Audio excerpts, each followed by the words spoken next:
आज हम बात करेंगे वेदों के ऊपर। वेद क्या हैं, कैसे प्रकट हुए, इनकी महिमा क्या है, क्यों वेदों को पढ़ना जरूरी है, क्यों वेदों का संरक्षित रहना जरूरी है। तो मैं आपको बता दूं, वेद ईश्वर के द्वारा प्रदत्त ज्ञान है, अर्थात इसका सबसे पहला उपदेश परमपिता परमेश्वर ने सृष्टि के आदिकर्ता श्री ब्रह्मा जी को किया। ब्रह्मा जी के द्वारा धीरे धीरे यह वेद ऋषि महर्षियों के बीच में आया। तो वेद ईश्वर की वाणी है। श्लोकों के माध्यम से भी इसका वर्णन मिल जाता है। वेद प्रणहितो धर्मो ह्यधर्मस्तद्विपर्ययः वेदो नारायण साक्षात स्वयंभूरीति शुश्रुमा।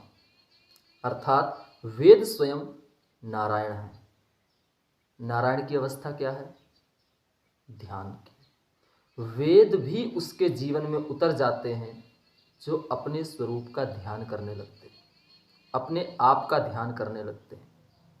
तो वेद ईश्वर के द्वारा प्रदत्त वाणी है जो मनुष्य को ज्ञान, कर्म, उपासना इत्यादि विषयों की ओर आकर्षित करते हैं।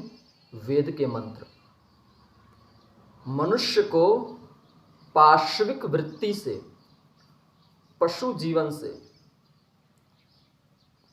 मनुष्य जीवन से देवताओं के जीवन में ले जाने तक की जो यात्रा में सहायक होते हैं, उनका नाम है वेद। वेद किसे पढ़ना चाहिए? वेद उस हर व्यक्ति को पढ़ना चाहिए जो संसार की समस्त उलझनों को पार करके ईश्वर के भीतर समाना चाहता।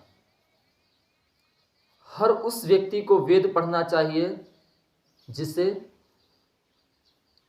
अपने भीतर विराजमान परमात्मा का दर्शन करना है।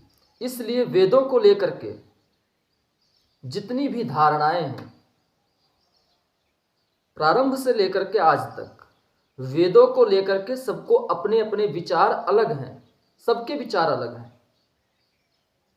कोई वेद पढ़ने का समर्थन करता है, कोई उसको ना पढ़ने का भी बात कहते हैं कि वेद सब कोई नहीं पढ़ सकता। तो ये तो अपने अपने लोगों के विचार हैं। परंतु यदि वेद भगवान की बात करें, वेद क्या है? वेद ईश्वर से संबंधित वाणी है। वेद में ज्ञान है, कर्म है। कौन सा कर्म? मानवीय कर्म से दैवीय कर्म तक की जो यात्रा है वो वेद में निहित है। उपासना, कैसे लोगों के बीच में हमें रहना चाहिए, ये भी वेद में है। आपके अस्त्र शस्त्रों का ज्ञान वेद में है। औषधियों का ज्ञान वेद में है।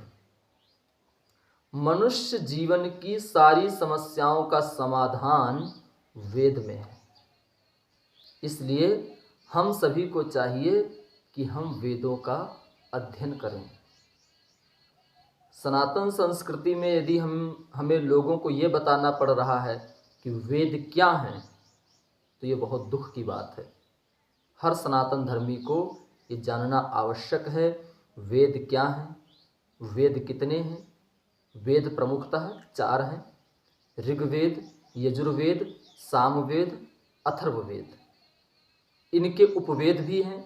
ऋग्वेद का उपवेद है आयुर्वेद, यजुर्वेद का उपवेद है धनुर्वेद, सामवेद का उपवेद है गंधर्ववेद और अथर्ववेद का उपवेद है शिल्पवेद या स्थापत्य वेद।